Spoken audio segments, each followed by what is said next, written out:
అప్పుడు మీరు అధికారంలో ఉన్నారు, మేం తన్నులు తిన్నాం. ఇప్పుడు మేము అధికారంలో ఉన్నాం, మీరు దెబ్బలు తినాల్సిందే అన్నట్లుంది అక్కడి రాజకీయం. పెద్దిరెడ్డి కుటుంబాన్ని టార్గెట్ చేసుకుంటోంది అధికార పక్షం. ఆ సీనియర్ని టార్గెట్ చేస్తేనే రాజకీయంగా బలపడగలమని తమ్ముళ్ళు భావిస్తున్నారా? ఎక్కడా లేని విధంగా మదనపల్లిలో లోపాయికారి ఒప్పందాలపై ఎందుకింత రచ్చ జరుగుతోంది? తెర వెనుక అసలు ఏం జరుగుతోంది?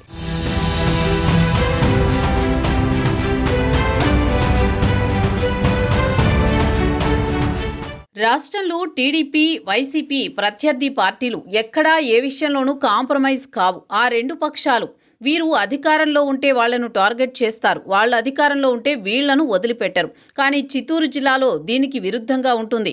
టీడీపీ అధికారంలో ఉన్న వైసీపీ పెత్తనమే నడుస్తోంది. ఇక వైసీపీ అధికారంలో ఉన్నప్పుడు ఆ పార్టీ నేతల మాటకి ఎదురే లేదన్నట్టు సాగింది. పెద్దిరెడ్డి రాజకీయ చిత్రత ముందు టీడీపీ ఎత్తులు ఫలించలేదన్న చర్చ జరుగుతోంది. మదనపల్లి పరిస్థితులు చిత్తూరు జిల్లా రాజకీయానికి అద్దం పడుతున్నాయి.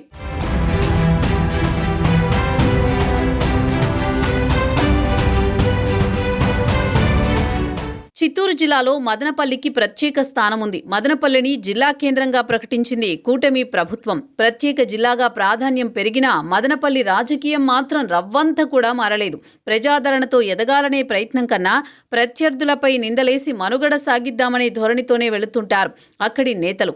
చిత్తూరు జిల్లాలో పెద్దిరెడ్డి రామచంద్రారెడ్డికి ప్రత్యేక గుర్తింపు ఉంది.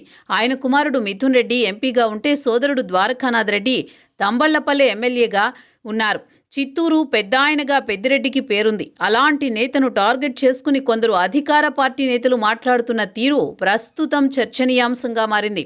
అధికార పార్టీలోని మదనపల్లి నేతలు పెద్దిరెడ్డి కుటుంబ సభ్యుల్ని టార్గెట్ చేసుకుంటున్నారు.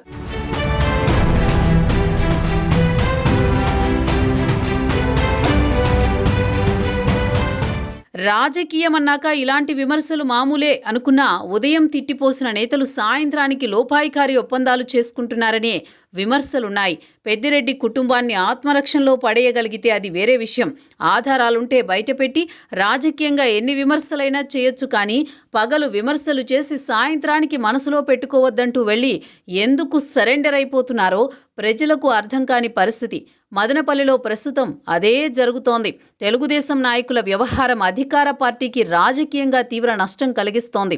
అధికార పార్టీ నేతలు పెద్దిరెడ్డితో టచ్లో ఉంటారనే విషయాన్ని అక్కడి వైసీపీ నేతలే బహిరంగంగా చెబుతున్నారు. తెలుగుదేశం పార్టీ నేతలు రోజంతా పెద్దిరెడ్డి కుటుంబాన్ని ఆడిపోసుకుంటారు. రాత్రైతే బెంగళూరుకు వెళ్లి మా పెద్దాయన జపం చేస్తున్నారు.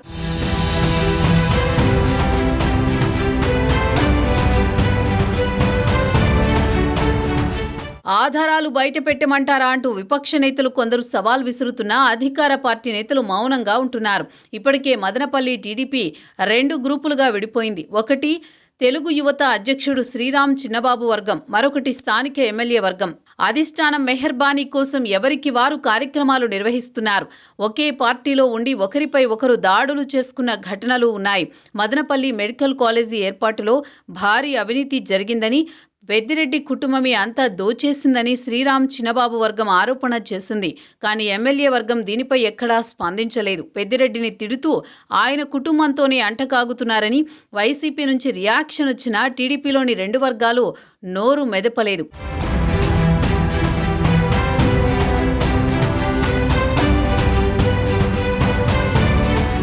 మెడికల్ కాలేజీ విషయంలోనే కాదు, గత ఏడాదిన్నరగా మదనపల్లి టీడీపీ నేతలు పెద్దిరెడ్డిపై విమర్శలు చేస్తున్నారనే తప్ప ప్రజా సమస్యలు తీర్చడంలో చిత్తశుద్ధి చూపించడం లేదని ఆరోపణలు బలంగా వినిపిస్తున్నాయి. పోనీ ప్రత్యర్థిపై ఆరోపణల విషయంలో అయినా ఒకే మాట మీద ఉన్నారా అంటే అది లేదు.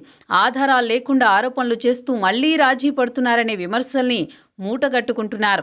కొందరు నేతలు వైసీపీతో లోపాయికారి ఒప్పందాలు కుదుర్చుకుంటున్నారనే ప్రచారం జరుగుతున్నా స్థానిక ఎమ్మెల్యే నోరు మెదపకపోవడం తమ్ముళ్లను కలవరపెడుతోంది.